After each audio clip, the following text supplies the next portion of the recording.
ప్రభువా, నాను గణయరవే నా యేసు, నాను గణయరవే నా ప్రభువా.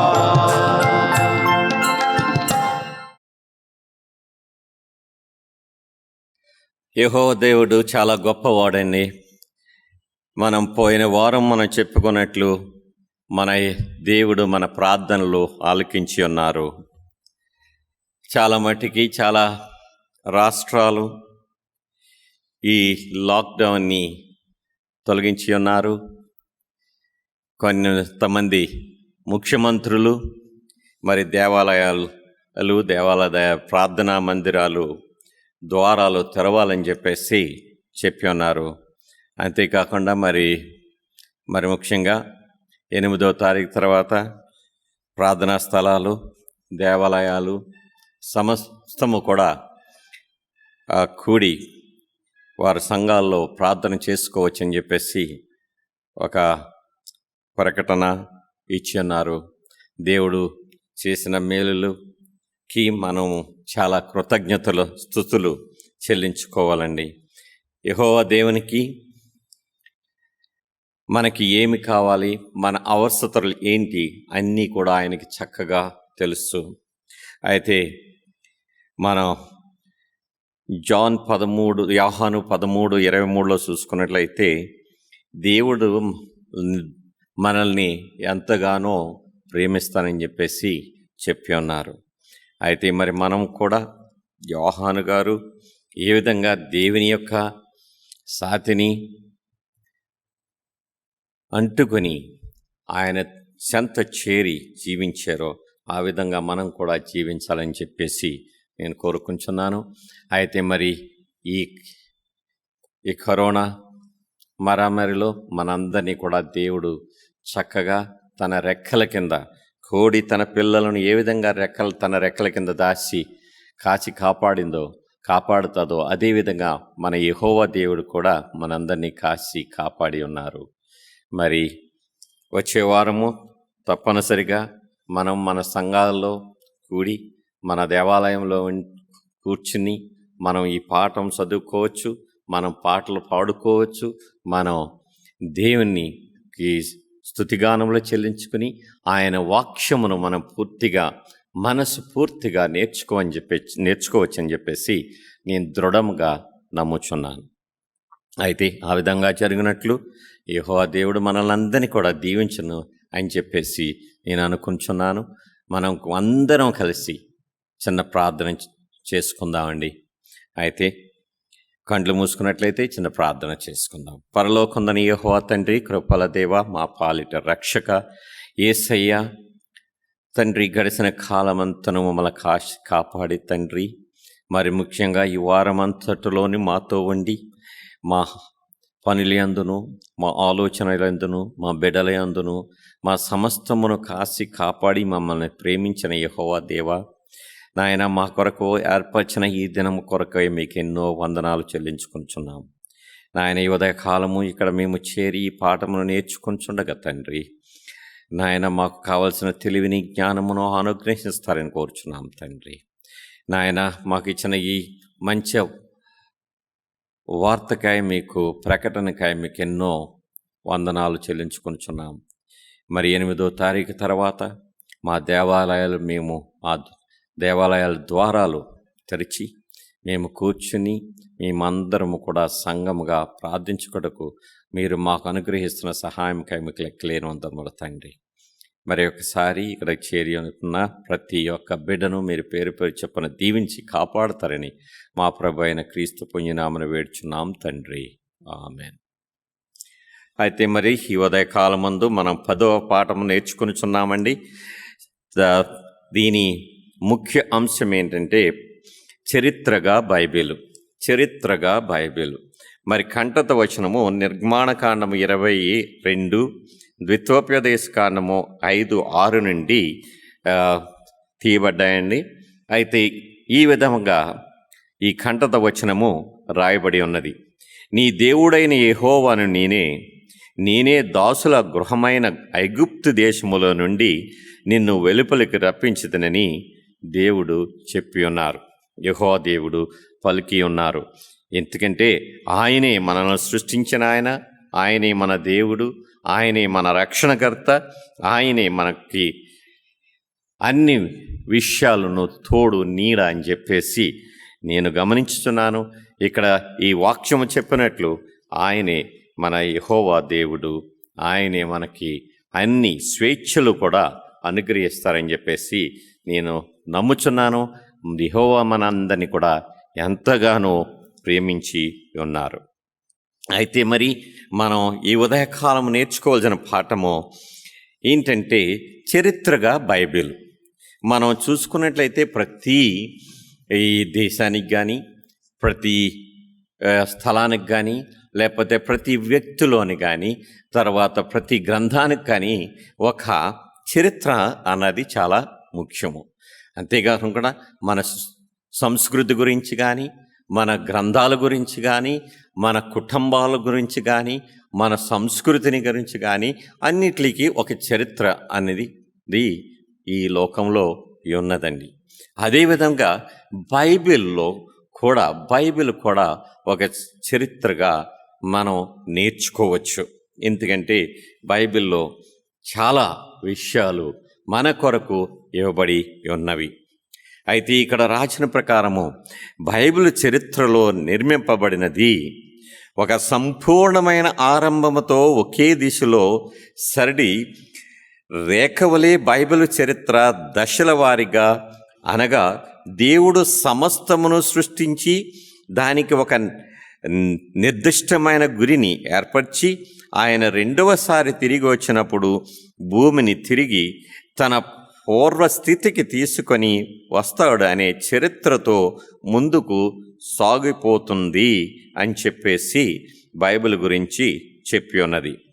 అయితే బైబిల్ లేఖనములకు చారిత్రక లక్షణం ఉన్నది. ఈ లక్షణం యొక్కటే దాని ఇతర మతాల పవిత్ర గ్రంథాల నుండి ప్రత్యేకించుటకు సహాయపడుచున్నది. చరిత్రలో వ్యక్తిగతంగా పనిచేసే ఒకే దేవుని యొక్క ఉనికి గురించి తెలియపరచుటకు పూనుకొని ఉన్నది. అయితే కానీ ఆయన ఉనికి రుజువు చేయడానికి కాదు అని ఉన్నది. ఆదియందు దేవుడు మాట్లాడగా భూమి మీద జీవము సృష్టింపబడెను అని చెప్పేసి ఆదికాండము 1:1 నుంచి 31 వచనం వరకు మనం చదువుకున్నట్లయితే చక్కగా మనం నేర్చుకోవచ్చు. ఆదియందు దేవుడు మాట్లాడగా భూమి మీద జీవము సృష్టింపబడెను. మనం అంతరం కూడా ఈ 2-3 పాఠాల్లోని మొత్తం ఈ త్రిమాసములో మనం బైబిల్ గురించి నేర్చుకుని ఉన్నాము. ఆయన సృష్టించిన ఆయన చేసిన పనులన్నిటి గురించి మనం నేర్చుకుంటున్నాము. అయితే మనం బైబిల్ చరిత్రగా చూసుకున్నట్లయితే ఇక్కడ ఒక 5-6 విషయాలు మనం చదువుకున్నట్లయితే దాంట్లో చక్కగా వివరించబడి ఉన్నదండి. ఒకటి, అబ్రహామును కల్దీయులలో నుండి వెలుపలకు రమ్మని చెప్పింది యెహోవా దేవునే. ఇది కూడా ఒక చరిత్ర. అతని ప్రజలను ఐగుప్తు బానిసత్వము నుండి వెలుపలకు రప్పించెను. యెహోవా దేవుడు ఆయన బిడ్డలను ఐగుప్తి ఆ బానిసత్వము నుంచి విడుదల కలుగజేసినని చెప్పేసి చెప్తున్నారు. ఇది కూడా ఒక చరిత్ర. రాతి పలక మీద దేవుడు తన సొంత వ్రేలుతో 10 ఆజ్ఞలను వ్రాసి వారికి ఇచ్చారు. అయితే ఈ దేవుని యొక్క బిడ్డలకు, ఇశ్రాయేలుకు ఆయన ఈ 10 ఆజ్ఞలు రాసి ఇచ్చారని చెప్పేసి చెప్పి ఉన్నది. అంతేకాకుండా యెహోవా దేవుడు ఆయన ప్రవక్తలను పంపించెను. ఆయన ప్రవక్తలను పంపించి ఆయన బిడ్డలను కాపుకి సహాయం చేయడం కోసము. అదేవిధంగా మనకు కూడా ఆయన దేవదూతలను, ఆయన పరిశుద్ధాత్మను మనకు పంపించి ఉన్నారు. వారు మనల్ని ప్రతి విషయంలోనూ నడిపించుటకును, మనకి సరైన మార్గంలో మనల్ని పెట్టుటకును ఆయన తీర్పులను పంపించెను. ఇతర దేశములతో తన రక్షణ ప్రణాళికను ప్రకటించమని మరియు ఆయన దైవ చట్టమును అనుసరించి జీవించమని మనుషులకు ఆయన పిలిపించెను. మనందరినీ కూడా ఆయన మనల్ని పిలిచి ఉన్నారు. మనం ఆయన పట్టుకోకముందే ఆయన మనల్ని పట్టుకున్నారని చెప్పేసి యోహాను 15:16 వచనంలో మనం చాలా చక్కగా చదువుకోవచ్చండి. కాబట్టి ఆయన మనుషులను ఆయన పిలిచెను. మనందరినీ కూడా మన పేరు పేరు చెప్పున మనల్ని పిలిచానని చెప్పేసి చెప్పి ఉన్నారు. మన తల్లి గర్భమునందు మనం ఏర్పడకముందే, ఇర్మియా 1:5 చూసుకునేట్లయితే మన తల్లి గర్భములో మనం ప్రారంభం అవకముందే ఆయనకి మన ప్రణాళికని గురించి, మన జీవితాన్ని గురించి, మన అవసరతల గురించి, మన ముందు జాగ్రత్త ఆయన ముందే మన గురించి ఆలోచించి ఉన్నారు. కాబట్టి మనం చూసినట్లయితే చివరికి చరిత్రను శాశ్వతంగా విడదీయుటకు ఈ లోకములోనికి తన కుమారుడైన యేసుక్రీస్తును ఆయన పంపించెను. ఆయన మనల్ని ఎంతగా ప్రేమించి ఉన్నారంటే అండి, ఆఖరికి చివరగా ఒక చరిత్రగా మనం చూసుకోవచ్చు బైబిల్. అయితే ఇక్కడ యెహోవా దేవుడు తన కుమారుణ్ణి ఈ భూలోకంలోనికి, ఈ భూలోకానికి పంపించి ఉన్నారు. అది మరి ఎంత గొప్ప ప్రేమండి. అందుకే 1 యోహాను 3:1 చెప్తుంది, దేవుడు అంటే మనల్ని తన సొంత బిడ్డలుగా మనల్ని ప్రేమించి ఉన్నారు. అయితే మరి ఈ వారమంతా కూడా మనము ఈ బైబిలు ఒక చరిత్రగా అని చెప్పేసి మనము నేర్చుకొనిచున్నాము. అయితే ఈ విషయాలన్నీ కూడా మనం ఈ పురావస్తు శాస్త్రంలో రాసిన విషయాలు కూడా దీనితో పరిశీలించి చూచి దానితోటి ఏమైనా సంబంధం కలిగి ఉన్నదని చెప్పేసి మనం దానికి దీనికి తేడా, వ్యక్తిత్వం ఏంటో చూడొచ్చు అని చెప్పేసి ఇక్కడ చెప్పి ఉన్నదండి. అయితే మరి ఆదివారం మనం చూసుకున్నట్లయితే దావీదు, సొలొమోను మరియు ఏకవ్యక్తి పాలక రాజ్యము మనం చూసినట్లయితే ఇక్కడ బైబిల్లో ఎక్కువ భాగము మనం దావీదు రాజు, ఆయన యొక్క కుమారుడు, ఆయన యొక్క పాలన గురించి మనం చాలా చక్కగా నేర్చుకుని ఉన్నాం. అయితే మనము చూడవలసింది ఏంటంటే, చరిత్రలో ఈ దావీదు, సొలొమోను చేసిన రాజ్యపాలన ఇశ్రాయేలు చరిత్రలో ఒక సువర్ణ యుగముగా గుర్తింపు పొందినది. ఒక బంగారు పాలనగా ఒక గుర్తింపు పొందిందంటండి. సో కొంతమంది అంటూ ఉంటారు, దావీదు లేకపోతే వారి దేశమునకు యెరూషలేము అసలు రాజధానిగా ఉండకపోయేదని చెప్పేసి కొంతమంది అనుకుంటూ ఉంటారు. 2 సాముయేలు మనం 5:6-10 వరకు చదువుకున్నట్లయితే, అయితే దావీదు లేనిచో తన కుమారుడైన సొలొమోను దేవాలయంను నిర్మించకపోవచ్చు పోను అని చెప్పేసి 1 రాజులు 8:17-20 వరకు రాయబడి ఉన్నది. అయితే మనం చూడవచ్చు ఇక్కడ దావీదు లేకపోతే యెరూషలేము రాజధాని లేదని, అండ్ సొలొమోను లేకపోతే దేవుడు ఆయన కట్టిన దేవాలయము నిర్మింపకపోవచ్చు అని చెప్పేసి చెప్తున్నారు. అంతేకాకుండా చివరగా దావీదు ఉనికిలో లేనిచో దావీదు వంశావళి నుండి రావలసిన మెస్సయ వాగ్దానమును చేసినట్లు వచ్చి ఉండేటివాడు కాదు అని చెప్పేసి ఇర్మియా 23:5-6, ప్రకటన 22:16 చక్కగా ఇవ్వబడి ఉన్నది. ఈ దావీదు, సొలొమోను లేనిట్లయితే ఈ ఇశ్రాయేల్ యొక్క చరిత్ర మరి తిరిగి రాయవలసి వచ్చి ఉండును. మనం ఇదొక గమనిక, ఇదొక ముఖ్య పాత్రగా దీన్ని మనం నమ్మాలి. ఎందుకంటే ఈ దావీదు మహారాజు, సొలొమోను వాళ్ళ యొక్క రాజ్యపాలన గురించి ఈ బైబిల్లో చక్కగా ఈ చరిత్ర ఇవ్వబడి ఉన్నది. అయితే మరి అదే నిజమైతే మనం చూడొచ్చు, ఇక్కడ కొన్ని పరిచారకులు ఏం చేస్తారంటే, ఈ కొన్నిసార్లు పాత వస్తువులు, పాత సామాన్ను ఈ జలప్రాణంలో మునిగిపోయి రాజులు వాళ్ళు ఏ దేశాలని వారు ఏలేరు, వాళ్ళు ఎన్ని దేశాలని వాళ్ళు జయించారు, ఎన్ని పట్టణాలని వాళ్ళు జయించారు అని చెప్పేసి చేసినవన్నీ కూడా వాళ్ళు రాజ్యంలోని చక్కగా గోడల మీద వాళ్ళ ఇళ్ళల్లోని పెట్టుకుని రాజు ఆత్మాను దాని ఒక చూసుకుని ఒక గర్వపడుతూ ఉంటారు. సో కొంతమంది పురావస్తు త్రవకాలము ఆ విషయాలు వాళ్ళ తవ్వుకుని వాళ్ళ చూసినప్పుడు కొన్నిసార్లు మనం చూడవచ్చు. అయితే ఇక్కడ మనం చూసినట్లయితే ఈ ఎస్బాల్ అనే వ్యక్తి మనం రాసిన ప్రకారం చూడవచ్చు. ఇక్కడ ఏమవుతుందంటే చరిత్రలో మనం వాళ్ళ రాసిన యొక్క వ్రాతలను బట్టి వాళ్ళు కనుక్కున్న ఈ పునార్థ వ్రాతలు కాలంలో రాసిన ఈ విషయాలు మనం చూసుకున్నట్లయితే మనం చక్కగా గమనించవచ్చండి. యెరూషలేముని ఎవరు కూడా దాన్ని ఏమీ చేయలేకపోయారు. ఎందుకంటే దేవుడే దాన్ని కాపాడి, దేవుడు తన బిడ్డలను తన సమాజమును వాళ్ళు చక్కగా దేవుడు వాళ్ళని కాపాడేవారు.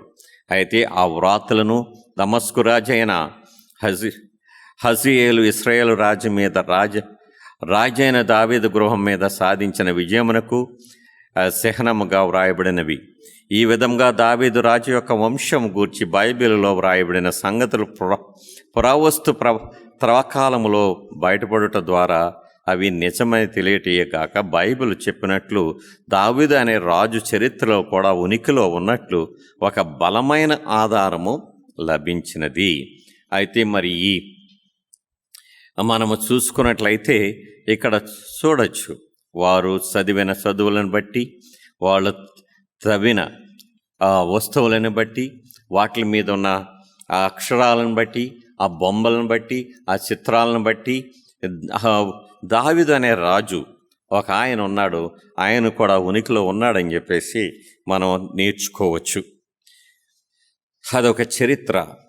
ఎందుకంటే దావీదు మహారాజు ఆయన ఆయన జీవిత చరిత్ర అంతా కూడా బైబిల్లో ఇవ్వబడి ఉన్నది. అయితే మరి మనం ముందుకు సాగినట్లయితే సోమవారం పాఠంలో మనం నేర్చుకోవచ్చు. యెషయా, హెజకియా, సెనెక్రెహెబ్ వీరు ఇద్దరి గురించి, ఆ ముగ్గురి గురించి కూడా చక్కగా ఇవ్వబడి ఉన్నది. వీళ్ళు కూడా ఒక చక్కటి విన్నపమును, ఒక మంచి ఆధారాలను మనకి ఇచ్చి ఉన్నారు. ఏంటంటే వీరి గురించి కూడా ఈ బైబిల్లో ఒక చరిత్రగా ఇవ్వబడి ఉన్నది. ఏమంటే క్రీస్తు పూర్వకము 701లో సెనెక్రెబ్ అని ఒక రాజు జూడాకి వ్యతిరేకంగా యుద్ధం చేయుటకు సిద్ధపడాను. అయితే అప్పుడు ఆయన ఎన్నెన్నో పట్టణాలకు బలమైన గోడలు, హెజకియా యొక్క 46 పట్టణములను మరియు అనేకమైన చిన్న చిన్న గ్రామాలను ఆయన ముట్టడి వేసి జయించితిరి. ఆయన ఎన్నో రాజ్యాలను జయించి అన్నాడు. అయితే ఈ జయించిన రాజ్యాల గురించి ఆయన గదిలోని, ఆయన ఇంట్లోని, ఆయన కూర్చునే ఆ పెద్ద గదిలో కూడా చక్కగా గోడల మీద మనం చూడవచ్చు అని చెప్పేసి ఇక్కడ ఈ త్రవకాలంలోని ఈ శాస్త్రజ్ఞులు వాళ్ళు వెళ్ళి ఇది చూసి చదివినప్పుడు వాళ్ళు ఆలోచిస్తారు, వాళ్ళు చూస్తారు. పురాణత కాలముల గురించి, పురాణాల గురించి మనం నేర్చుకున్నప్పుడు ఏం చేస్తారంటే, అప్పుడు ఒక వ్యక్తి ఆయన ఈ చరిత్రలో గురించి ఆయన ఒక మంచి స్టడీని చూసినప్పుడు, వాళ్ళు తవ్వి చూసినప్పుడు వాళ్ళకి కావాల్సింది ఏంటంటే, వారు గమనించారు ఈ యెరూషలేం గురించి సెనెక్రెబ్ కూడా ఆయన చరిత్రలో కూడా చాలా చోట్ల రాసి ఉన్నాడు. అయితే ఏమవుతుందంటే, ఇక్కడ ఆయన రాసిన దాంట్లోని కూడా ఏమి గర్వపడేవాడంటే, ఆయన ఎన్ని రాజ్యాలని, ఎన్ని పట్టణాలని ఆయన జయించాడని చెప్పేసి. అయితే యెరూషలేం దగ్గరికి వచ్చినప్పుడు ఆయన ఒక అద్భుతంగా మనం గమనించాడంటే, ఈ శాస్త్రజ్ఞుడు ఏం చేశాడంటే, అక్కడికి వెళ్ళినప్పుడు అక్కడ హెసికేయ రాజును ఒక పిట్టను పంజరంలో బంధించినట్లు అతన్ని తన పట్టణములో బంధించుతనని గర్వంగా పలికాడంటండి ఈ సెనెక్రెహబ్. యెరూషలేము నాశనము చేయబడినట్లు కానీ, బానిసలుగా యూదులను చెదరగొట్టినట్లు కానీ తెలిపి సమాచారము ఎక్కడ ఆయనకి దొరకలేదంట. ఎవరైతే లాకిష్లో ఈ మధ్యకాలమందు జరిగిన త్రవకాలంలోని సెనెక్రెహబు తగులబెట్టిన పట్టణము చాలా విషయాలు వాళ్ళు త్రవి చూసినప్పుడైతే అయితే ఒక అద్భుతమైన విషయం ఏంటంటే, ఆయన యెరూషలేం పట్టణము ముట్టడి వేయబడిందని చెప్పేసి అన్నది. అయితే అది నిజమే. అయితే బైబిల్ సమాచార ప్రకారము ఆ ముట్టడి ఒక్క దినము మట్టికి జరిగి ఉన్నది అని చెప్పేసి చెప్తున్నారు. ఎందుకంటే ప్రభు యొక్క దూత యెరూషలేం పట్టణమును శత్రువుల చేసిన ముట్టడి నుండి విడిపించనని వ్రాయబడెను. దేవదూత ఈ సెనెక్రెహబు యొక్క వాళ్ళ ముట్టడిని బట్టి, ఆ శత్రువులను బట్టి వాళ్ళ దగ్గర నుంచి యెరూషలేం పట్టణమును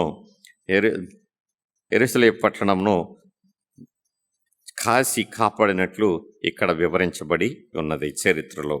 అయితే ఇది యెషయా ముందుగానే ఈ ప్రవచన చెప్పి ఉన్నారని, ఇది ఈ విధంగా జరుగుతుందని.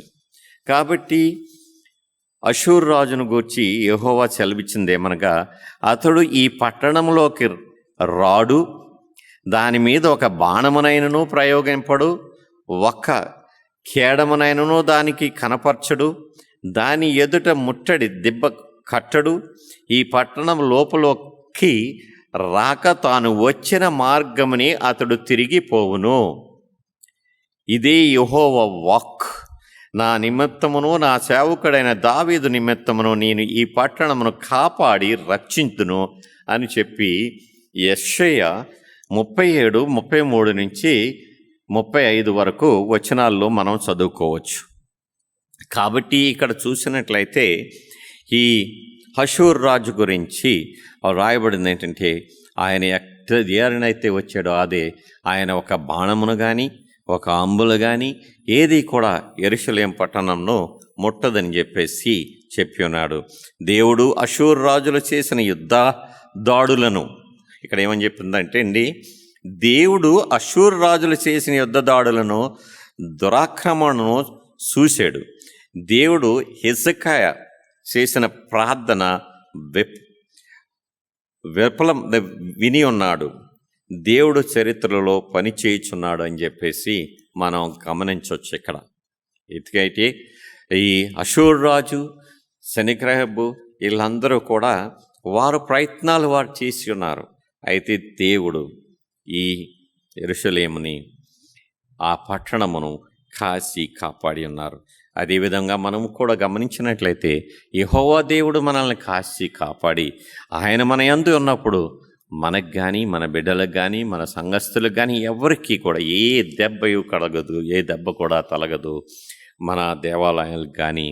ఎందుకంటే దేవుడే మనల్ని కాపాడతారు, ఆయన మనకి ఎల్లప్పుడూ తోడుగా ఉంటారని చెప్పేసి మనం నేర్చుకోవచ్చు. అయితే మరి మనం ముందుకు సాగినట్లయితే దానియేలు, నెబుకద్నెజరు మరియు బబులోను, మన యెరూషలేము గురించి నేర్చుకున్నాం. ఇప్పుడు బబులోన్లో మనం చూసుకున్నట్లయితే దానియేలు, ఆయన యొక్క స్నేహితులు, నెబుకద్నెజరు గారు ఆయన కింగు, ఆయన యొక్క రాజు, ఆయన యొక్క కుమారుడు, తండ్రి, వీళ్ళందరూ కూడా. అయితే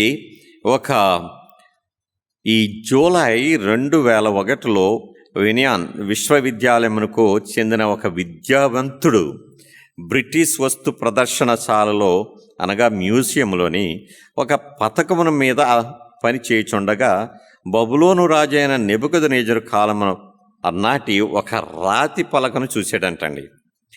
దాని మీద ఇర్మియా 39:3లో పేర్కొనబడిన ఒక బబులోను దేశపు అధికారి నెబుసరినిక్మౌ అనే పేరు ఆ రాతి పలక మీద కనపడ్డదంటండి. దాన్ని చూసిన ఎడల దానియేలు మరియు నెబుకద్నెజరు కాలం నాటి నుండి కూడా అటువంటి పేర్లు గల రాజులు మరియు అధికారులు ఉన్నట్లు పురావస్తు శాఖ వారి త్రవ్వకాల ద్వారా తిరిగి కనుగొనబడిందంటండి. ఎందుకంటే ఈ చరిత్ర ఇలాంటి పేర్లు గల కొంతమంది రాజులు కూడా ఉన్నారని చెప్పేసి మనం చూడవచ్చు. అయితే మరి దానియేలు 1 మరియు 5 అధ్యాయాలు మనం పూర్తిగా చదువుకున్నట్లయితే, మీకు సమయం ఉన్నప్పుడు ఈ సబ్బాతు మధ్యాహ్న సమయం అంతా మీరు చదువుకున్నట్లయితే చక్కగా చెప్తుంది. ఇక్కడ దానియేలు తన యొక్క భుజించే ఆహారము విషయంలోనూ, తాను ఎవరికి ప్రార్థన చేయాలనే విషయంలోనూ దేవునికి విశ్వాసుడిగా నిలిచి ఉండాలని దానియేలు తన హృదయంలో ఉద్దేశించుకొనెను. మన హృదయాల్లో ఏమైతే మనం పెట్టుకుంటామో, ఏవైతే ఉద్దేశించుకుంటామో అదేవిధంగా జరుగుతుందని చెప్పేసి జరుగుటకు ఈ మంచి తలంపులు అయితే దేవుడు మనకు సహాయపడతారు. అదేవిధంగా దానియేలు 1:8 చూసుకున్నట్లయితే, దానియేలు భుజించే ఆహార విషయంలోనూ, తాను ఎవరికి ప్రార్థన చేయాలనే విషయంలోనూ దేవునికి విశ్వాసుడిగా నిలిచి ఉండాలని దానియేలు తన హృదయంలో ఉద్దేశించుకొనెను. అదేవిధంగా మనం కూడా మన ప్రవక్తంలోని మన జీవితాల్లో కూడా అలవర్చుకోవాలని చెప్పేసి నేను కోరుచున్నాను.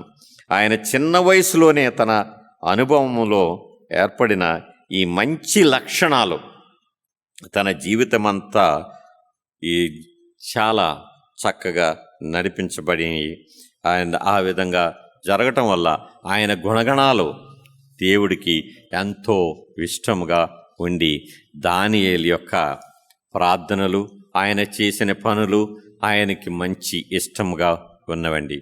దానికి ఫలితముగా స్పష్టమైన ఆలోచన జ్ఞానము మరియు అవగాహన శక్తి అతడికి దేవుడు ఇచ్చి ఉన్నాడని చెప్పేసి వాక్యము చెబుతున్నది. అయితే అతనిలో ఉన్న ఆ ప్రత్యేకతను నెబుకద్నెజరు మరియు బెల్షస్సర్ గారు గుర్తించి ఆ సామ్రాజ్యంలో ఉన్నత పదవులను అధిరోహించుటకు అవకాశం కల్పించను. అయితే వారు గమనించి ఆయనలో ఉన్న గుణగణాలను, ఆయనలో ఉన్న తెలివిని, ఆయనలో ఉన్న భక్తిని చూసి దేవుడు అంటండి ఈ మరి నెబుకద్నెజరు గారిని, బెల్షస్సర్ గారిని వారిని ప్రేరేపించి దానియేలుకి మంచి ఉన్నత స్థలం దొరికినట్లు రాజ్యంలో మనం చూడొచ్చు. అయితే వీటినన్నిటికన్నా రాజైన నెబుకద్నెజరు మారు మనసు పొందుటకు దోహదపడుట మనం చూడవచ్చు. ప్రాముఖ్యమైన విషయము దానియేలు 4:34-37 మనం చూడవచ్చు.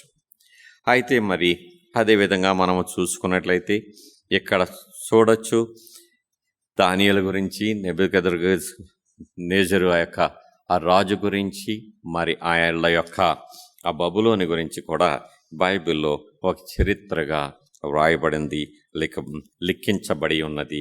అది మనం చదువుకుని ఇవన్నీ కూడా జరిగిన విషయాలు అవి మనం గమనించాలని చెప్పేసి నేను కోరుకుంటున్నాను. అయితే చరిత్రలో చెప్పబడి ఉన్న యేసు మన యెహోవా దేవుని గురించి, యేసుక్రీస్తు వారి గురించి కూడా ఆయన ఈ భూలోకములకు ఎలాగొచ్చి ఉన్నాడు, ఎంతకాలం ఇక్కడ జీవించున్నారు, ఆయన మరణానికి కారణం ఎవరు అని చెప్పేసి అంతా కూడా ఈ బైబిల్లో ఒక చరిత్ర, ఆయన యొక్క చరిత్ర వ్రాయబడి ఉన్నది. మనం మత్తయి 26:57-67 వరకు చదువుకోండి. యోహాను 11:45-53 వరకు చదివండి. మరియు యోహాను 18:29-31 చక్కగా ఇవ్వబడి ఉన్నది. మనం ఇది చదువుకున్నట్లయితే మనం చూడవచ్చు ఈ యేసును ఆయన ఈ భూలోకంలోకి వచ్చినప్పుడు ఆయన చేసిన కార్యములను, ఆయన చేసిన అద్భుత కార్యములను, ఆయన నడిచిన నడకన గురించి మనం చక్కగా ఒక చరిత్రగా నేర్చుకోవచ్చు. అయితే అతడు యేసును మనం చూసినట్లయితే ఇక్కడ ఒక కైప గురించి మనం నేర్చుకోవచ్చు.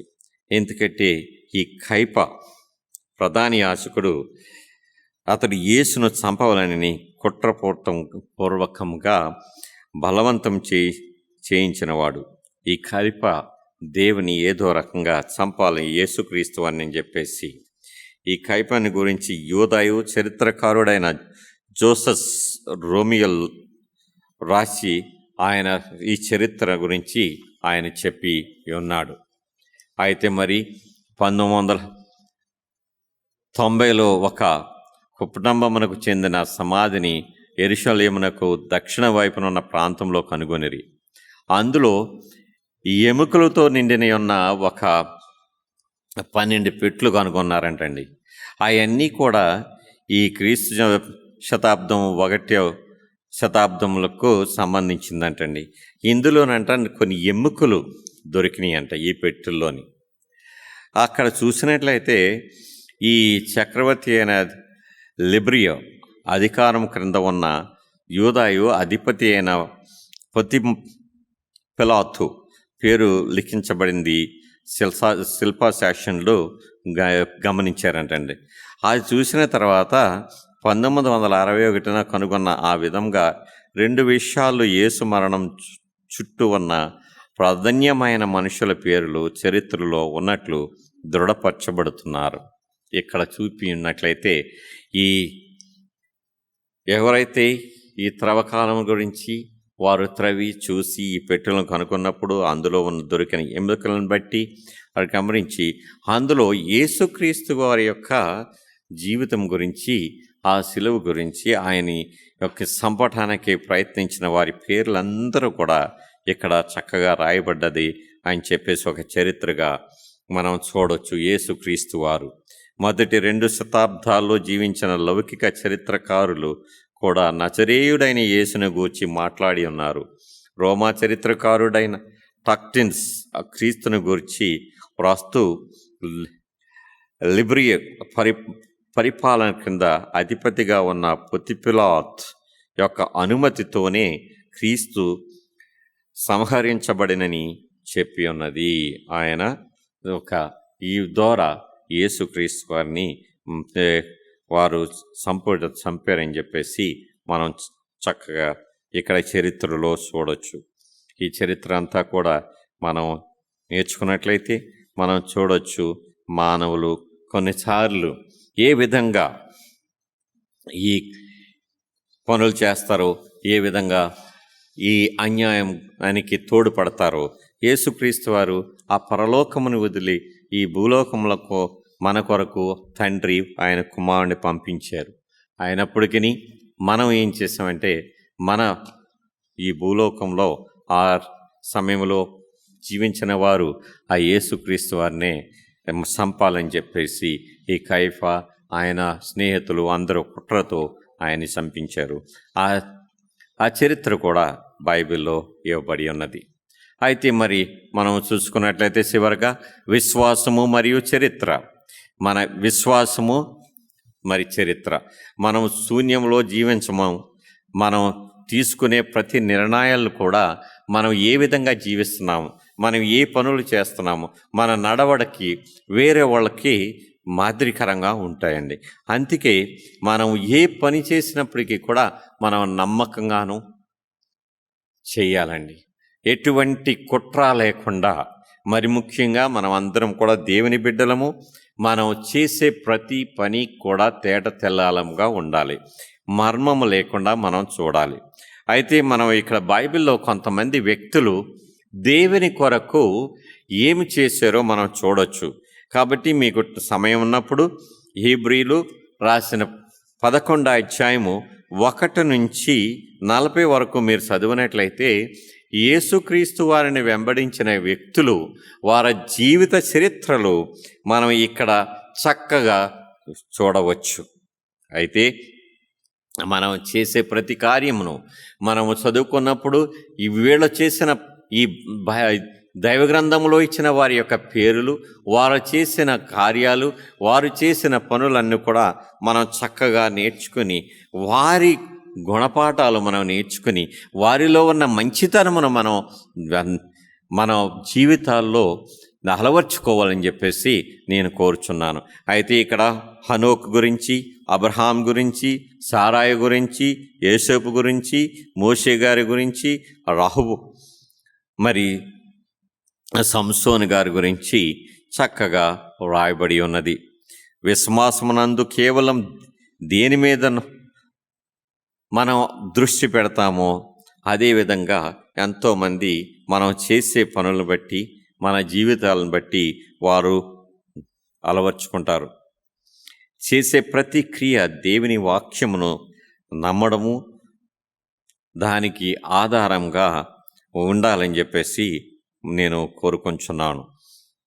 మనం చూసినట్లయితే నోవా గారు ఆయన దేవుడి మీద పూర్తి నమ్మకం పెట్టుకున్నారు. ఇక్కడ ఈ విధంగా రాయబడింది, ఓడను నిర్మించినప్పుడు నోవా విశ్వాసముతో పనిచేశాడు. మనం కూడా నోవా గారు ఏ విధంగా అయితే విశ్వాసంతో పనిచేశారో అదే విశ్వాసం మనలో కూడా ఉండాలి. తనకున్న అనుభవమును మరియు ఆలోచన శక్తి మీద ఆధారపడక దేవుని వాక్యమునందు నమ్మిక ఉంచి పనిచేశాడు. అప్పటికి వర్షం ఎన్నడూ కురవలేదు. అతనికున్న అనుభవములు ఆలోచనలను బట్టి జలప్రళయంకు అర్థము అతనికి తెలియలేదు. అయినప్పటికీ అయితే నోవా దేవునికి విధేయత చూపించాడు. అందువలన మానవ జాతి ప్రాణాలతో మిగిలింది ఏంటంటే ఆయన దేవుని సన్నిధిలో దేవుని దీవెనలు ఆయన పొందాడు. ఆయన బిడ్డలు మరి రక్షించబడ్డారు. అదేవిధంగా అబ్రహాం జీవితంలో మనం చూసుకున్నట్లయితే యెహోవా దేవుడు అన్నాడు, నువ్వు ఉన్న స్థలం వదిలేసి నువ్వు వేరే పట్టణానికి వెళ్ళమన్నారు, ఊరు నుంచి. మరి అయితే అక్కడ అన్నీ కూడా ఉన్నాయి, ఆయనకి అన్ని వస్తువులు ఉన్నాయి, సమస్తం ఉంది, ఆయనకి ఐశ్వర్యము ఆనందము అంతా కూడా ఆయనకి ఎంతో మెండుగా ఉంది.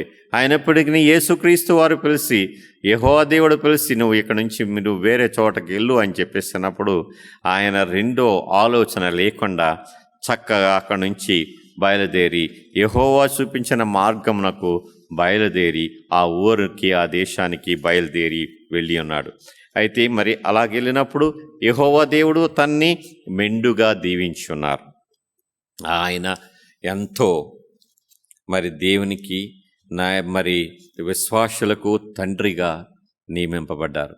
అదేవిధంగా మనం చూసుకున్నట్లయితే మనము కూడా చూసినట్లయితే ఎవరైతే దేవుని మీద ఆధారపడతారో, దేవుని హత్తుకొని ఉంటారో, దేవుని మీద పూర్ణ మనసుతో నమ్మకం ఉంచుతారో వాళ్ళు చక్కగా దీవించబడతారు.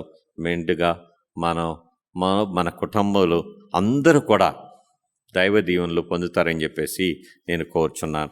అయితే మరి మనం గమనించింది చరిత్రగా బైబిల్ మొత్తం అంతా కూడా అన్ని విషయాలు ఈ బైబిల్లో చక్కగా ఒక చరిత్రగా ఇవ్వబడ్డాయి. ఇవన్నీ కూడా దేవుని ఏర్పాటు ద్వారా దేవుడు చేసిన విషయాలండి. ఇవన్నీ దేవుడు తయారు చేసిన ఈ యొక్క క్రమ పద్ధత కాబట్టి మనం ఈ విషయాలన్నీ కూడా మనం నేర్చుకున్నప్పుడు బైబిల్ కూడా ఒక చరిత్ర, బైబిల్ కూడా ఈ చరిత్ర ఉందని చెప్పేసి మనం గమనించాలని చెప్పేసి నేను కోరుచున్నాను. అయితే మరి ఈ పాఠంను ముగించుకున్నట్టుకు దేవుడు మనందరినీ కాచి కాపాడి మరి వచ్చే వారము వీలైనంత వరకు మన దేవాలయాల్లో ప్రార్థించుకోవాలని చెప్పేసి నా కోరిక. ఆ విధంగా జరిగినట్లు మీరు కూడా ప్రార్థించండి. మరి ఈ పాఠంను ముగించుకున్నట్టుకు చిన్న ప్రార్థన చేసుకుందామండి. పరలోకందని యెహోవా తండ్రి, కృపగల దేవ, నాయన ఈ ఉదయ కాలముందు మాకు ఇచ్చిన పాఠమునకై లెక్కలేము తండ్రి. నాయన చరిత్రలో బైబిల్ ఒక మంచి దృఢముగా మాకు నేర్పించి ఉన్నది. మేమందరము కూడా ఈ వాక్యమును మేము మనస్సు పూర్తిగా అలవర్చుకొని దీని ప్రకారము మేము జీవించటకు మమ్మల్ని కాసి కాపాడతారని కోరుచున్నాం తండ్రి.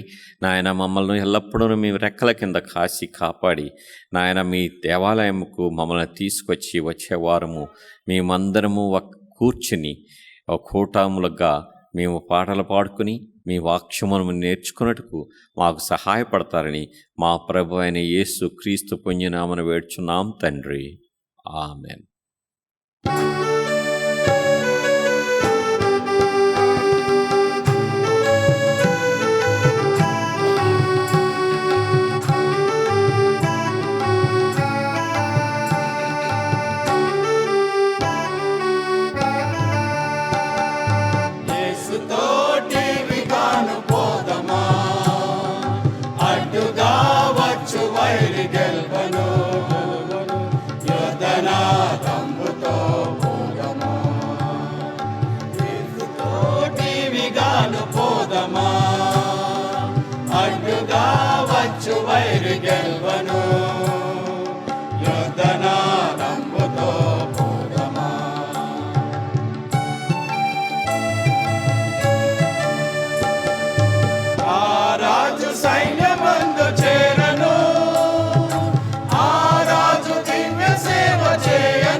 నడువగా, యేసురాజు ముందుగా ధ్వజము పట్టి నడువగా, యేసుతోటి విగాను విడలను, యేసుతోటి విగాను పోదమా, అడ్డుగా వచ్చు వైరి గెల్వను, యుద్ధనాదంబుతో పోదమా.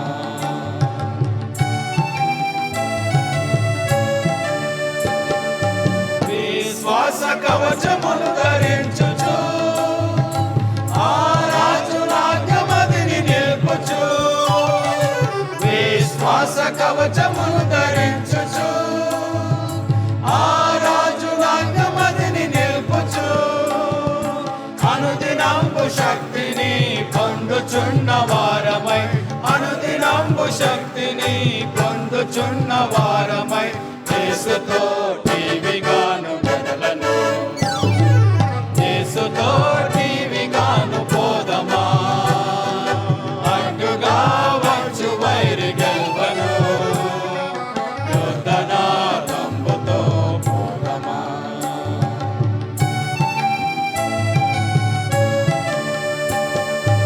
శోధనలు మనల చుట్టి వచ్చినా, సాతాను అంబులెన్ను తగిలినా, శోధనలు మనల చుట్టి వచ్చినా, సాతాను అంబులెన్ను తగిలినా, భయము లేదు మనకిక ప్రభువు చెంతనుందుము, భయము లేదు మనకిక ప్రభువు చెంతనుందుము, యేసుతోటి విగాను వెడలను, యేసుతోటి విగాను పోదమా, అడ్డుగా వచ్చు వైరి గెల్వను, యుద్ధనాదంబుతో పోదమా.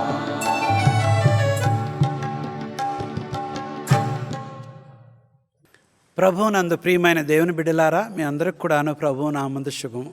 మరొకసారి దేవుని వాక్యం వినడానికి మిమ్మల్ని అందరిని కూడాను హృదయపూర్వకంగా ఆహ్వానిస్తున్నాము. దేవుని వాక్యం చదువుకోవటం, ధ్యానించటం ఎంత శ్రేష్టమైనది, ఎంత గొప్ప దేవుడు. ప్రియమైన వార్లరా, ఈ వాక్యాన్ని మనం నేర్చుకోవడానికి మరి మిమ్మల్ని అందరిని కూడాను ఆహ్వానిస్తున్నాను. ఈరోజు నేను మీకు ఒక ఏర్పాటు చేసినది క్రొత్త ఆకాశము, క్రొత్త భూమి, new heaven and the new earth. New heaven and new earth. ఎవరికి ఈ క్రొత్త ఆకాశము, క్రొత్త భూమి? ఎప్పుడు వస్తుంది ఈ క్రొత్త ఆకాశము, క్రొత్త భూమి? చాలా ప్రాముఖ్యమైన ఆలోచనలు, చాలా ప్రాముఖ్యమైన ఆలోచనలు. ఈరోజు ప్రకటన గ్రంథం 21వ అధ్యాయము మనం చూద్దాము. ప్రకటన గ్రంథము 21వ అధ్యాయము చాలా ప్రశస్తమైనది. ప్రకటన గ్రంథం అనగా మరి ఆఖరి పుస్తకము, మరి 21వ అధ్యాయం అనగా ఖచ్చితంగా ఆఖరి నుంచి 2వ అధ్యాయము. ఈ విధంగా రాయబడింది. అంతటి నేను క్రొత్త ఆకాశమును, క్రొత్త భూమిని చూచితిని. మొదట ఆకాశము, మొదట భూమియు గతించిపోయెను, సముద్రమును ఇక లేదు. ఎవరు మాట్లాడుతున్నారు ఈ వాక్యాన్ని? మరి ప్రకటనీయుడైన యోహాను. ప్రకటనీయుడైన యోహాను ఎవరు? శిష్యువుల్లో ఒకడు. అందరికంటే బహుశా చిన్నవాడు, అందరికంటే దర్సుగా మాట్లాడేవాడు కాదు, కానీ అందరికంటే చిన్నవాడని మాత్రం రాయబడి ఉన్నది. పేతురు దగ్గర బాగా పేరు పొందినవాడు. యేసుప్రభు వారి శిష్యువుల్లో మరి పీటర్, జాన్ అండ్ జేమ్స్, యాకోబు, యోహాను, పేతురు బాగా దగ్గర సంబంధం కలిగిన, యేసుప్రభు వారిని బాగా చూసి అన్ని విషయాల్లో గమనించి ఆయన ప్రేమ పొందినవారు. మరి ఈ యొక్క ప్రకటనీయుడైన యోహాను ప్రియమైన వాడు.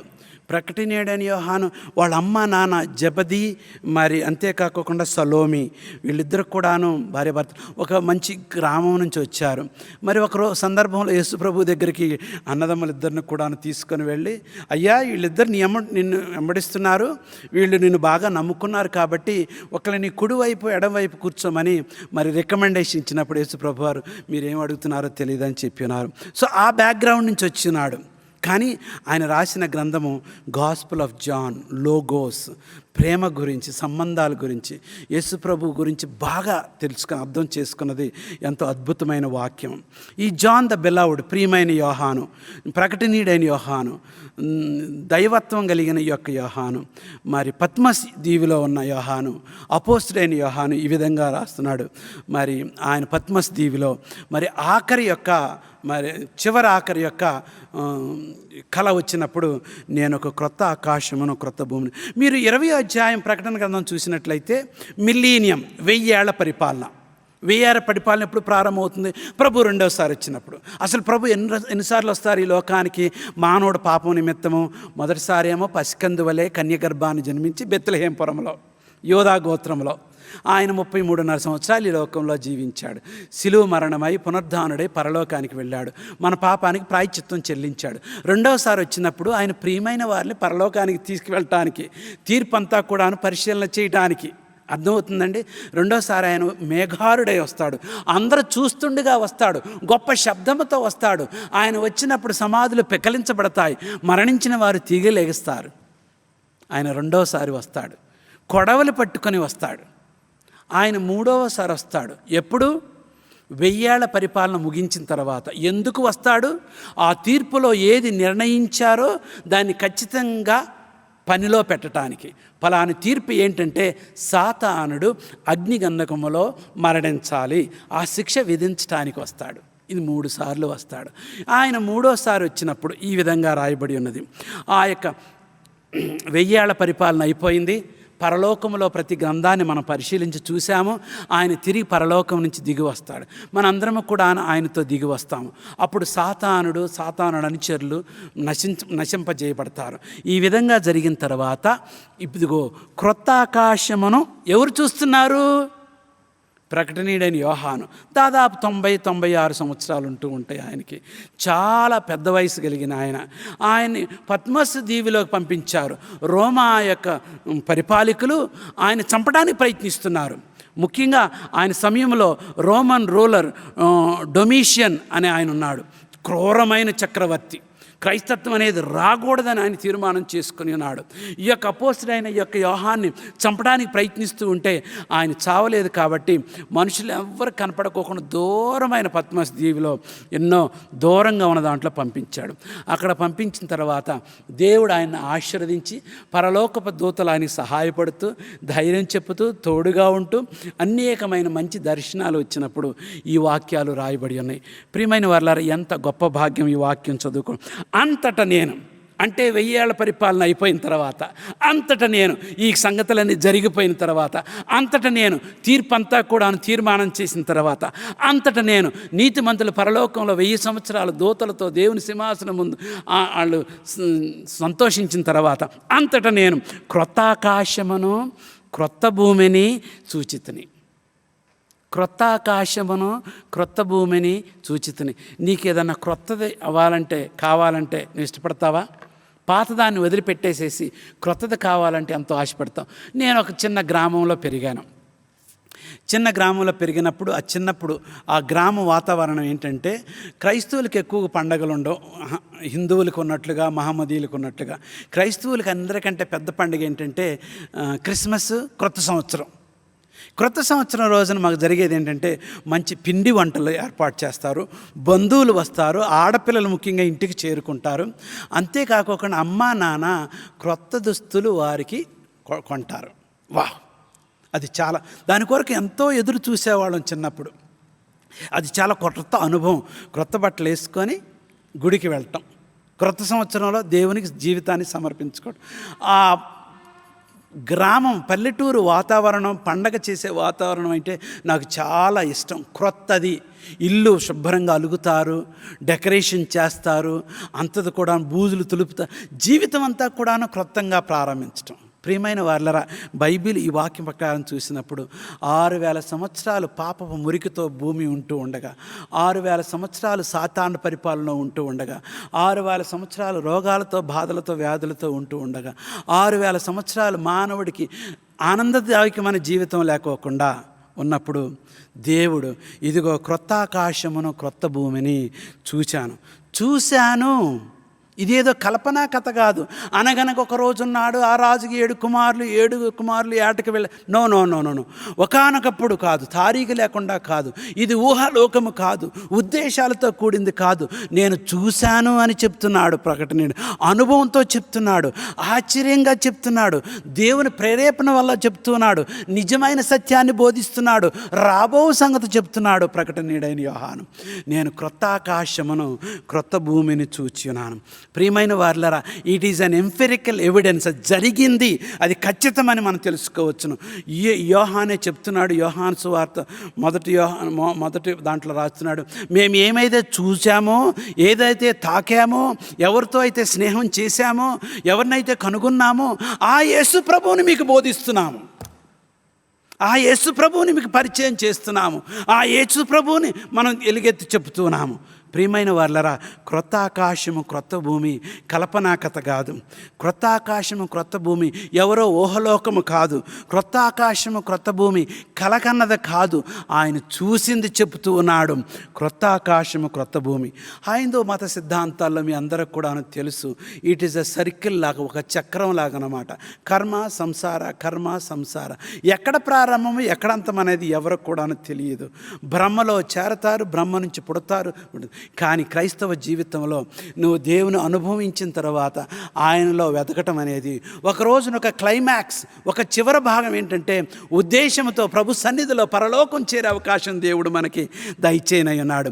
ఆదామవ్వ పాపం చేశారు, ఆ తర్వాత జీవిత చరిత్ర జరిగింది, ఆ తర్వాత దేవుడు వచ్చి మనం తీసుకెళ్తారు. రెండో ఆదాము ద్వారా మనకు మోక్షం ఉన్నది. దేర్ ఈజ్ ఎ క్లైమాక్స్, ఒక గొప్ప రాబో సంభవం అని జరుగునై ఉన్నది. కాబట్టి ఒక క్రొత్త ఆకాశం క్రొత్త భూమి. ఆకాశం అన్న వెంటనే రకరకాలైన మనుషులు రకరకాలుగా ఉన్నది. కానీ ఈ బైబిల్ ప్రకారము హెవెన్స్, ఆకాశం అన్నప్పుడు 3 అర్థాలు ఉన్నది. ఒకటేమో ఈ అట్మాస్ఫియరిక్ హెవెన్, ఈ ఆకాశపు వాతావరణము, ఈ క్లౌడ్స్, ఈ మేఘమండలము అంతా కూడాను, ఈ యొక్క మేఘాలన్నీ కూడా, నీరు ఆవిరి, ఇదంతా కూడాను భూమి చుట్టూరుని కూడా కప్పి ఉన్నది. దీన్ని కూడాను ఒక ఆకాశం అంటారు. ఇది మొదట ఆకాశము. రెండవది సూర్యచంద్ర నక్షత్రాలు, స్టారీ స్కై, భూగర్భం, ఆకాశ విశాలము, నక్షత్రాలంతా కూడాను, మరి మిల్కీవే, పాలబుగ్గ, అన్నీ కూడాను లక్షలాది మంది నక్షత్రాలు. ఇది రెండవ ఆకాశం అంటారు, నక్షత్రలోకము, నక్షత్ర మండలాలు. తర్వాత మూడవది థర్డ్ హెవెన్, మనం పరలోకానికి వెళుతున్నాం. అది దేవుని సింహాసనమై ఉన్నది, అది దేవుని యొక్క స్థానమై ఉన్నది, అది పరిపాలన కేంద్రమై ఉన్నది. నీతి నిజాయితీ అక్కడ నుండి పొర్లుచున్నది. ఆయన పరిశుద్ధమైన దేవుడు పరలోకపు ఆసీనుడై ఉన్నాడు. భూమి పాదపీఠము ఆయనకి, పరలోకము దేవుని సన్నిధి అయి ఉన్నది. అది థర్డ్ హెవెన్. భూమి అంటే ఈ భూమి దేవుడు సృష్టించింది, నిరాకారముగాను శూన్యముగాను ఉన్నది దేవుడు చూసినప్పుడు. కానీ ఇది మానవుడు కొరకు అనుకూలమైన అందమైన గృహముగా చేసినాడు. కాను మానవుడు ఈ యొక్క అందమైన భూమిని పాడు చేసి పాపము ద్వారా మురికి చేసినాడు. పాపం అనేది మరణాన్ని తీసుకొస్తుంది, శాపాన్ని తీసుకొస్తుంది. దేవుని సన్నిధిలో శాపము పాపము లేదు. కాబట్టి ఈ పాపపు భూమిని, ఈ ఆకాశాన్ని క్రొత్తగా చేస్తానన్నాడు. అగ్నితో తుడిచివేసి కడిగివేసి నూతనముగా చేస్తానన్నాడు. ఈ యొక్క క్రొత్త ఆకాశం క్రొత్త భూమి మానవుడికి కలిసొచ్చేలాగా ఆనందదాయకంగా శాశ్వతమైన జీవితంగా దేవుడు చేయనన్నాడు. ఎంత గొప్ప దేవుడు అండి! ఈ యొక్క 6000 సంవత్సరాలు పోరాటం ముగించిన తర్వాత, సాతానుడు ఓడిపోయిన తర్వాత, సాతానుని శిక్షించిన తర్వాత, మానవుడు పాప ఆలోచన లేకుండా తర్వాత, భూమంతా కూడాను ఒక నాడితో ఉన్నప్పుడు, ఒక ఆలోచనతో ఉన్నప్పుడు, ఒక ఉద్దేశంతో ఉన్నప్పుడు, ఒక ప్రేమతో ఉన్నప్పుడు, ఒక తలంపుతో ఉన్నప్పుడు, ఒక నడవడిలో ఉన్నప్పుడు, దేవుని యొక్క పరిపాలనలో ఉన్నప్పుడు, యెహోవా దేవుడు తన గొప్ప ప్రణాళికలో క్రొత్త ఆకాశమును క్రొత్త భూమిని మానవుడికి గిఫ్ట్గా తయారు చేసి ఇవ్వనై ఉన్నాడు. ఏమంటున్నాడు? 1 కొరింథీ 22వ అధ్యాయము 9-10 వచనములో ఈ విధంగా రాయబడి ఉన్నది. 1 కొరింథీ 2వ అధ్యాయము 9-10 వచనాలు. ఇందును గూర్చి దేవుడు తను ప్రేమించిన వారి కొరకు ఏవి సిద్ధపరచెనో అవి కంటికి కనబడలేదు, చెవికి వినబడలేదు, మనిషి హృదయమునకు గోచరము కాలేదు అని రాయబడి ఉన్నది. ఎవరి కొరకు సిద్ధపరిచారు? నాట్ ఫర్ ఆల్, అందరి కొరకు కాదు. ఎవరెవరైతే ఆయన ప్రేమించినారో, ఎవరెవరైతే ఆయన సేద తీరుస్తున్నారో, ఎవరెవరైతే ఆయన చెప్పిన మాట వింటారో, ఎవరెవరైతే ఆయన క్రమశిక్షణలో పాల్గొంటారో, ఎవరెవరైతే నీతిని ప్రేమించినారో, ఎవరెవరైతే చీకటిని విసర్జించి చెడుని విసర్జించి యేసుక్రీస్తు ప్రేమలో పరిశుద్ధతలో దేవుని మహిమలో జీవించాలనుకుంటున్నారో, దేవుడు ప్రేమించిన వారి కొరకు ఏమి సిద్ధపరిచి ఉంచినో అవి బియాండ్ అవర్ ఇమాజినేషన్, కంటికి కనబడలేదు, చెవికి వినబడలేదు, మనుషుల హృదయమునకు గోచరము కాలేదని వ్రాయబడిన వాక్యము మనందరం కూడా తెలుసుకోగలము. 2 పేతురు 3వ అధ్యాయము 13వ వచనము, ఆయన వాగ్దానమును బట్టి క్రొత్త ఆకాశము కొరకును క్రొత్త భూమి కొరకును కనిపెట్టుచున్నాము, వాటి యందు నీతి నివసించును. వాటి యందు నీతి నివసించును. నీవు నీతిలో ఉండాలని, పరిశుద్ధతలో ఉండాలని, సత్యములో ఉండాలని, వెలుగు బిడ్డలుగా ఉండాలని కోరుకొనుచున్నావా? అయితే నీవు క్రొత్త ఆకాశము కొరకు క్రొత్త భూమి కొరకు నువ్వు ఎదురు చూస్తూ ఉండాలి. ప్రియమైన దేవుని బిడ్డలారా, మానవుడు మరి జీవము కొరకు రకరకాలైన ఫ్యాక్టరీలు, బొగ్గు పులుసు వాయువు ఎక్కువ అవటం వల్ల, రసాయక పదార్థాలు ఆకాశ విశాలంలో ఎక్కువ అవటం వల్ల, ఆ యొక్క సూర్యకిరణాలు డైరెక్ట్గా మన మీద పడకుండా ఉండటానికి దేవుడు ఓజోన్ పొర అని ఒకటి తయారు చేశాడు. ఆ ఓజోన్ పొర ఈ రసాయక పదార్థాల వల్ల చిల్లులు పడి, రంధ్రాలు పడి, అది డైరెక్ట్గా కిరణాలు రావటం వల్ల ఈరోజు రకరకాలైన చర్మ వ్యాధులు వస్తున్నట్టుగా రాయబడ్డాయి. We live in a polluted world. కాల్ముషం కలిగిన మహా గొప్ప ఘోరమైన దిగజారిపోయిన ఆకాశ విశాలాలు, గాలి, ఈ యొక్క మరి మేఘమండలాలంతా కూడా పడి, మరి కాలాప్రకారం వర్షాలు రావటం లేదు. వేసవికాలంలో వర్షం వస్తుంది. ఋతువులన్నీ కూడా మారిపోయి ఉన్నాయి. ఇదంతా కూడా పాపం వల్ల జరుగుతూ ఉన్నదన్నమాట. మనం ఈ రోగాలు, జబ్బులు ఎందుకు వస్తూ ఉన్నాయి? ముఖ్యంగా కరోనా వ్యాధి ఈ సూక్ష్మ జీవుల వల్ల ఎవరికి వస్తుందో, ఎప్పుడు వస్తుందో, ఎవరికి వస్తుందో సరిగ్గా తెలియలేదు. అందరూ కూడా భయముతో ఉన్నారు, ఇళ్లల్లో దాక్కొని ఉన్నారు. వాళ్ళు ఉద్యోగాలు బలహీనపడుతూ, వ్యాపారాలు కూలిపోతున్నాయి. మానవుడికి కనీసమైన అవసరతలు కొన్ని లేక, ఆహారం, వస్త్రం, గృహ లేకపోతున్నాడు. ప్రియమైన దేవుని బిడ్డలారా, కానీ దేవుడు ఒక గొప్ప భవిష్యత్తు మనకి ఏర్పాటు చేసినాడు. నూతన ఆకాశమును నూతన భూమియు ఏర్పాటు చేసినాడు. ఇంకా అక్కడ వాక్యం ఏం రాయబడి ఉందంటే, ఈ యొక్క ప్రకటన గ్రంథం 21వ అధ్యాయం 1వ వచనంలో, సముద్రమును ఇక లేదు. సముద్రము ఇక లేదా? There is no sea. ఎందుకు సముద్రము లేదు? నేను తెలుసుకున్న ఈ పరిశీలన తెలుసుకొని అన్నీ కూడా వెతికిన తర్వాత తెలుసుకున్నది ఏంటంటే, సముద్రం అనేది మన దూరము చేసేది కాబట్టి, భారతదేశం నుంచి అమెరికాకి వెళ్ళాలంటే సముద్రాలు దాటి వెళ్ళాలి. భారతదేశం నుంచి ఇంకొక దేశం వెళ్ళాలని సముద్రం. అందుకోసం it is a separating barrier. సింబాలిక్గా ఆయన చెప్తున్నాడు. ఈ విధంగా ఇంకా వేరు చేయటం అనేది లేదు. పద్మస్ దీవి నుంచి కూర్చున్నాడు. ముఖ్యంగా ఆ పాలస్తీనా దేశంలో మహాసముద్రం అంటే మెడిటరేనియన్ సముద్రం అన్నమాట. అందుకోసం దాని గురించి చెప్తున్నాడు. సపరేషన్ అంటే ట్రైబ్స్, లాంగ్వేజ్, ఆయా భాషల మాట, ఆయా గోత్రాలు వారు, ఆయా తెగల వారు వేరు చేయరు. అందరూ కూడాను ఒకటగా ఉంటారు. అందరూ ఒక చోట చేరి ఉంటారు. అందరూ కూడా కలిసిపోతారు. వేరు చేసేది ఏమి కూడా లేదని ఒక అర్థమై ఉన్నది. రెండో అర్థం ఏంటంటే, ఎంత పెద్ద నీరు, భూమి మీద 70% నీరు, సముద్రపు నీరు, ఉప్పు నీరు, ఉపయోగం లేదు. అందుకోసం వ్యర్థమైన ఈ గొప్ప మరి నీరు అనేది, ఈ యొక్క సముద్రం అనేది ఉండదన్నట్లుగా చెప్తున్నాడు. కొంతమంది చెప్తున్నారు ఏంటంటే, ఈ యొక్క జలప్రళయానికి ముందు ఇట్లాంటి ఉప్పు నీరుతో పెద్ద సముద్రం అనేది లేదు. పాపం వచ్చింది కాబట్టి ఈ సముద్రం పాడవకుండా ఉండటానికి మానవుడి జీవితానికి దేవుడు ఉప్పు ఏర్పాటు చేసినాడని కొంతమంది చెప్తున్నారు. అందుకోసం ఒకవేళ ఉప్పు నీరు వ్యర్థం అవుతుంది కాబట్టి దేవుడి సన్నిధిలో, దేవుని బిడ్డలుండి సన్నిధిలో ఉప్పు నీరు అవసరం లేదు కాబట్టి ఫ్రెష్ వాటర్ దేవుడు అందుకోసం మూడోది ఏం చెప్తున్నాడంటే, జీవజలము ఉండగా, దేవుడు జీవనది, ఈ స్ఫటికము లాంటి జీవజలం పారుచు ఉండగా ఏమాత్రము కూడాను మనకి ఇంకా సముద్రపు నీరు, ఉప్పు నీరు అవసరం లేదన్నట్లుగా చేయబడి ఉన్నది. సముద్రం అంటే బైబిల్లో రకరకాలుగా కూడా రాయబడి ఉన్నది. ఒక అర్థం ఏంటంటే, ఈ యొక్క గలిలయ సముద్రాన్ని సముద్రం అని పెట్టారు. యాక్చువల్లీ అది ఒక లేక్, అది ఒక సరస్సు మాత్రమే. ఎందుకు? అది 65 స్క్వేర్ మైల్స్లో మాత్రమే ఉన్నది. యేసు ప్రభువారు దాని చుట్టూ ఎంతో అద్భుతాలు చేశారు, ఎన్నో బోధలు చేశారు. దాన్ని కూడా సముద్రం అంటున్నారు. ఎందుకంటే అది ఫ్రెష్ వాటర్. ఆ పాలస్తీనా దేశం అంతా ఎంతో ప్రశస్తమైంది కాబట్టి సముద్రం అని పెద్ద పేరుతో పిలువబడి ఉన్నారు. అక్కడ సూర్యుడు లేడు, చంద్రుడు లేదు. ఈ మహా గొప్ప మరి ఉప్పుతో కూడి ఉన్న సముద్రము కూడాను లేదు. ఇంకొక అర్థం నేను తెలుసుకున్నది ఏంటంటే, యెషయా గ్రంథం 57వ అధ్యాయం 20వ వచనం ప్రకారము, the wicked are like the troubled sea. ఈ చెలరేగిన సముద్రపు నీరు లాంటిది ఈ యొక్క పాపులు. అందుకోసం ఈ పాపులు అక్కడ ఉండరు అన్నట్లుగా రాయబడి ఉన్నది. ఏదైనప్పటికీ వ్యర్థమైనది, మనకు సరిగ్గా ఉపయోగపడనది పరలోకపు దేవుడు పరలోకములో మనకు ఉంచడు. పరలోకపు దేవుడు పరలోకంలో మనకు క్రొత్త ఆకాశము కొత్త భూమి అనగా యెహోవా దేవుడు తప్పకుండా ఈ యొక్క రాబోవు రక్షించబడే బిడ్డల కొరకు ఏర్పాటు చేసిన మహా గొప్ప గమ్యము. నీ కొరకు క్రొత్త భూమిని క్రొత్త ఆకాశాన్ని ఏర్పాటు చేసి యెషయా గ్రంథం 65వ అధ్యాయంలో ఒక అద్భుతమైన ఆలోచన రాయబడి ఉన్నది. యెషయా గ్రంథం 65వ అధ్యాయం. యెహోవా ఇలాగ ఆజ్ఞించుచున్నాడు, ఆకాశము నా సింహాసనము, భూమి నా పాదపీఠము. మీరు నా నిమిత్తము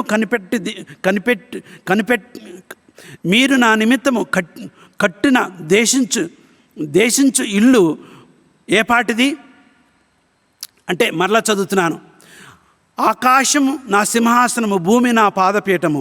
మీరు నా నిమిత్తము కట్టనుద్దేశించిన ఇల్లు ఏ పాటిది. ఇదంతా కూడా దేవుడు చెప్తున్నాడు. దేవుడు గొప్పవాడు.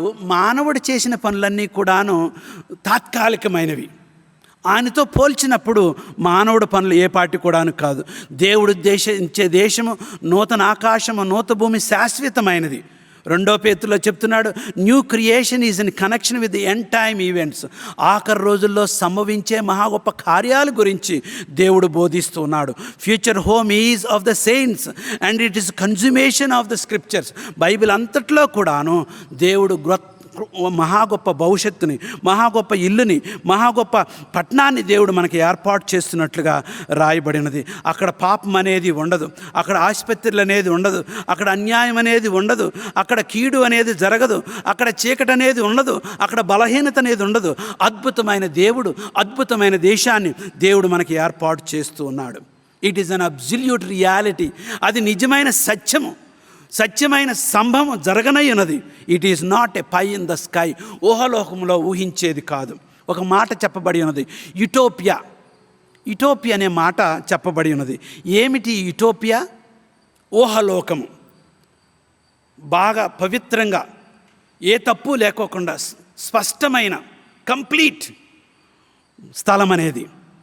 ఇది థియాలజికల్ మిత్, ఊహించిన లోకము కాదు. Scripture portrays history as a God's venue of redemptive action.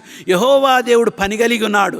ఆయన మానవుని రక్షించే ఉద్దేశంలో ఉన్నాడు. కాబట్టి ఆఖరికి ప్రతి మానవుడు కూడాను, రక్షించబడిన ప్రతి మానవుడు కూడాను ఒక మహా గొప్ప అనుభవాన్ని, మహా గొప్ప బహుమానాన్ని, మహా గొప్ప గమ్యాన్ని చేరనై ఉన్నాడని మనం తెలుసుకోవాలి. అబ్రహాం హెబ్రీ గ్రంథం 11వ అధ్యాయం 10వ వచనంలో ఈ విధంగా రాసినారు. హెబ్రీ గ్రంథం 10వ అధ్యాయంలో, అబ్రహామైన దేవుడు ఒక మహా గొప్ప నగరము కొరకు దాని పునాదులు, దాని కట్టడలు యెహోవా చేత కట్టబడి ఉన్నది. హెబ్రీ గ్రంథం 11వ అధ్యాయం మనందరికి కూడా తెలిసిన ప్రియమైన వాళ్ళరా, దాదాపు 22, 32, 33 మంది పేర్లు దాంట్లో రాయబడి ఉన్నది.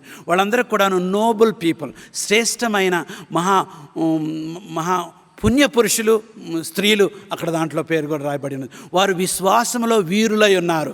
దేవుని యొక్క ఆనర్ రోల్, దేవుడు గౌరవించిన వారు దాంట్లో లిఖించబడిన పేర్లు. వాళ్ళందరూ కూడాను మరణించినారు. వాళ్ళ యొక్క జీతం ఇంకా పొందలేదు. ఎప్పుడు పొందుతారు? దేవుడిచ్చే క్రొత్త ఆకాశము, క్రొత్త భూమి వచ్చిన తర్వాత. మన విశ్వాసులకు పితరుడు అబ్రహాం ఏం చెప్తున్నాడంటే, నేను ఒక పట్టణం కొరకు ఎదురు చూస్తూ ఉన్నాను. ఆ యొక్క పట్టణం కట్టింది మానవుడు కాదు. దాని పునాదులు, దాని గోడలు అంతా కూడాను యెహోవా దేవుడే సేద తీర్చున్నాడు.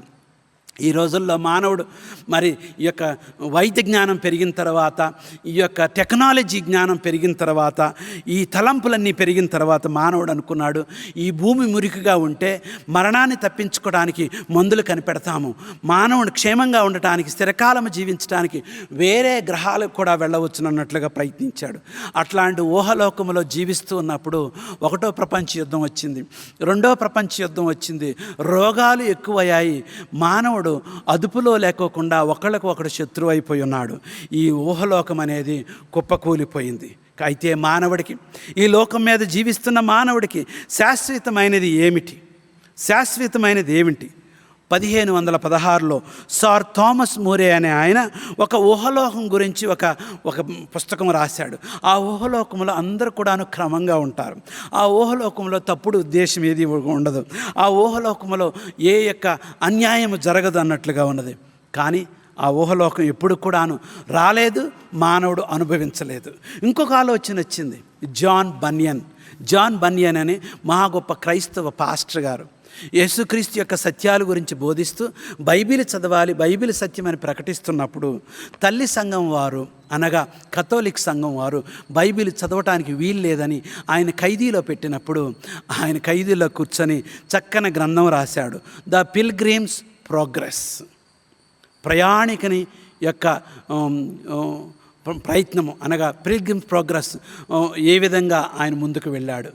ఒక క్రైస్తవుడు పరలోక పట్టణానికి వెళ్ళటానికి, ప్యారడైజ్ వెళ్ళటానికి ఏ విధంగా ప్రయత్నాలు చేస్తున్నాడు, ఏ విధంగా అపజయం పొందుతున్నాడు, ఏ విధంగా శోధనలకు గురి అవుతున్నాడు, ఏ విధంగా మోసపోతున్నాడు. ప్రియమైన దేవుని బిడ్డలారా, అది చాలా మంచి గ్రంథం, మీరు చదవండి. యేసుక్రీస్తు జీవితంలో మనం జీవించే ప్రతివారు కూడాను, ఈ లోకంలో మనందరం కూడాను కేవలం బాటసారులు మాత్రమే. మనందరము కూడాను ప్రయాణము చేయుచున్నాము, యేసుక్రీస్తు సహాయంతో మనం ప్రయాణము చేయుచున్నాము. మన గమ్యము పరలోకమై ఉన్నది కాబట్టి ఆ పరలోకానికి చేరాలి.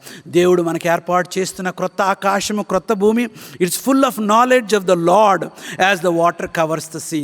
ఈ సముద్రంలో ఏ విధంగా భూమి నిండిపోయి ఉన్నదో అలాగనే దేవుని యొక్క జ్ఞానముతో నిండి ఉన్నది పరలోకము, ఆ క్రొత్త ఆకాశము, క్రొత్త భూమి. యెషయా గ్రంథం 53:3 ఈ యొక్క అరణ్యములో ఎడారిలో ఏ విధంగా నీరు లేకుండా ఉంటుందో అక్కడ నుండి దేవుడు అందమైన పుష్పాలను పుట్టిస్తారు, సంతోషము రానయ్యున్నది. యెషయా గ్రంథం 35:1-7 ఆ యొక్క కాలుచున్న ఆ యొక్క ఇసుక నుంచి దేవుడు మహా చల్లని ప్రదేశంగా తయారు చేయనయ్యున్నాడు. అంతేకాకుండా యెషయా గ్రంథం 65:25 ఈ యొక్క తోడేళ్లను మరి గొర్రెపిల్లయు కలిసి మేస్తాయని అక్కడ అద్భుతాలు జరుగుతాయని రాయబడి ఉన్నది. యెషయా గ్రంథం 33:24 అక్కడ ఎవరు కూడాను అస్వస్థతకు గురి ఎవరు, కరోనా వ్యాధి అక్కడ లేదని రాయబడి ఉన్నది. యెషయా గ్రంథం 25:8 రాయబడి ఉన్నది, ఖచ్చితంగా ఐ విల్ వైప్ అవే ఎవరి, దేవుడు ప్రతి బాష్ప బిందువును తుడిచివేస్తాడు, అక్కడ దుఃఖము ఉండదు, నిట్టూర్పు ఉండదని రాయబడి ఉన్నది. జకరియా గ్రంథం 14:16 దేవుడే మనకు రాజు, మన పరిపాలకుడై ఉంటాడని రాయబడి ఉన్నది. ప్రియమైన వార్లరా, క్రొత్త ఆకాశము, క్రొత్త భూమిలో నీవును నేనును చేరాలని రాయబడి ఉన్నది. నీవును నేనును చేరటానికి దేవుడు ఆ క్రొత్త ఆకాశాన్ని, క్రొత్త భూమిని దేవుడు సిద్ధపరిచినాడు. ఆ భూమి కొరకు నువ్వు సిద్ధపడి ఉండాలనుకున్నట్లయితే, ఆ భూమిలో నువ్వు రాయబారిగా ఉండాలనుకున్నట్లయితే, ఆ భూమి కొరకు, ఆ భూమిలో నువ్వు ఆనందించాలని కోరుకున్నట్లయితే ఇప్పటి నుంచే నీ ప్రయాణం జాగ్రత్త పరచుకోవాలి. యేసుక్రీస్తులో కడగబడాలి, యేసుక్రీస్తులో స్నేహాన్ని పెంచుకోవాలి. సమస్త భారాన్ని ఆయన భుజముపై మోపము. ప్రతి శుక్రవారం, శనివారం నేను గుడికి సిద్ధపరిచినప్పుడు, పని ఒత్తిడి లేనప్పుడు నేను జిమ్ రీవ్స్ అనే ఇంగ్లీష్ పాటలు పాడే ఒక మంచి పాట, గాయకుని యొక్క పాటలు వింటూ ఉంటాను. ఆ పాటల్లో ఒక పాట మాత్రం నాకు చాలా ఇష్టం. This world is not my home. ఈ లోకము నా ఇంట్లో కాదు. I'm just passing through. ఈ లోకము నుండి నీ ప్రయాణమై బాటసారిగా వెళ్ళుచున్నాను. My treasures laid above. నా యొక్క ఘనత, నా యొక్క గొప్పతనము, నా మధులు మాణిక్యాలు, వెండి బంగారాలను కూడాను దేవుడు అక్కడ దాచిపెట్టి ఉన్నారు. Somewhere beyond the blue. ఆకాశము దాటి, ఈ మేఘమండలాలు దాటి పరలోకపు సన్నిధిలో దాచి ఉన్నాడు. Angels beckon me from heaven's open door. ఆ పరలోకపు ద్వారాలు విప్పి తెరిచి పరలోకపు దూతలు నన్ను ఆహ్వానిస్తూ ఉన్నారు. And I can't feel at home. ఈ లోకములో ఇంటిలో ఉన్నట్టు నాకు లేదు, ఈ లోకములో ఉండాలని నాకు ఆశ లేదు. I can't feel at home in this world anymore. ఈ లోకములో ఉండటానికి నాకు చికాకుగా ఉంది, విచారంగా ఉంది, బాధగా ఉంది. నేను పరలోకం వెళ్ళాలని ఎదురు చూస్తూ ఉన్నాను, బెంగగా ఉన్నాను, ఆశతో ఉన్నాను, ఎదురు చూస్తూ ఉన్నానని రాయబడి ఉన్నది. ప్రియమైన వార్లరా, ఆ కవి, ఆ పాస్టర్ గారు రాసినట్లుగా this world is not my home. ఈ లోకం మన లోకము కాదు. క్రొత్త ఆకాశము, క్రొత్త భూమి దేవుడు మనకు తయారు చేస్తున్నాడు. అద్భుతమైన దేవుడు మనల్ని ఆశీర్వదించాలని సిద్ధంగా ఉన్నారా? ప్రార్థన చేసుకుందాం.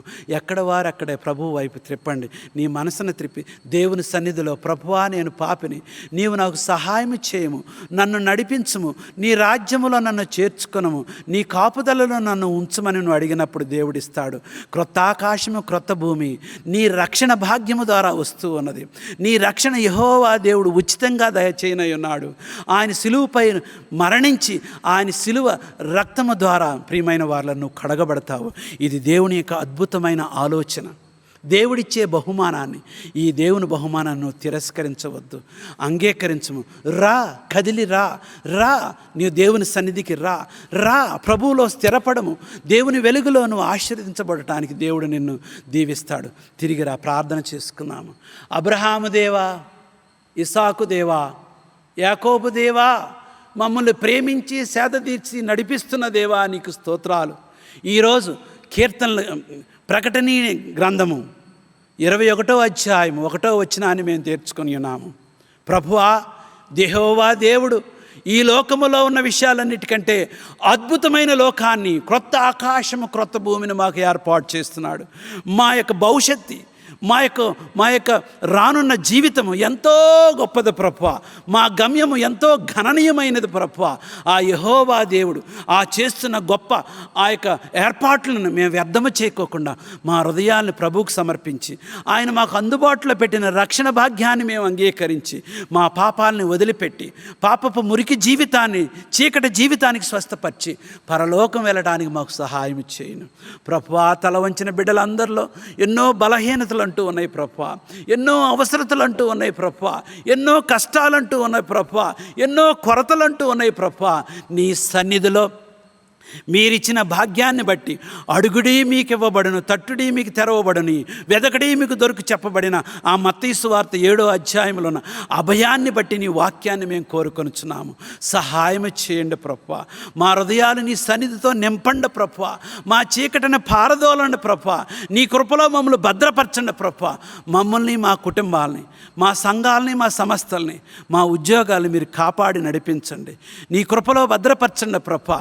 నీ చిత్తమైతే మేము ఎప్పుడు కూడాను యేసుక్రీస్తు రక్షణ పొంది నీ అభయములో ప్రభువా మేము ఎదిగి క్రొత్త ఆకాశము, క్రొత్త భూమిలో మేము చేరి నీ ప్రియమైన బిడలగా ఆ యొక్క రాజ్యములో మేము నీ సన్నిధిలో శాశ్వతంగా జీవించే భాగ్యం మాకు దయచేయమని, మమ్మల్ని అందరినీ ఆశీర్వదించమని నజరేయుడైన యేసుక్రీస్తు పేరట బ్రతిమలాడుచు ప్రార్థన చేసుకొనుచున్నాము తండ్రి. ఆమెన్.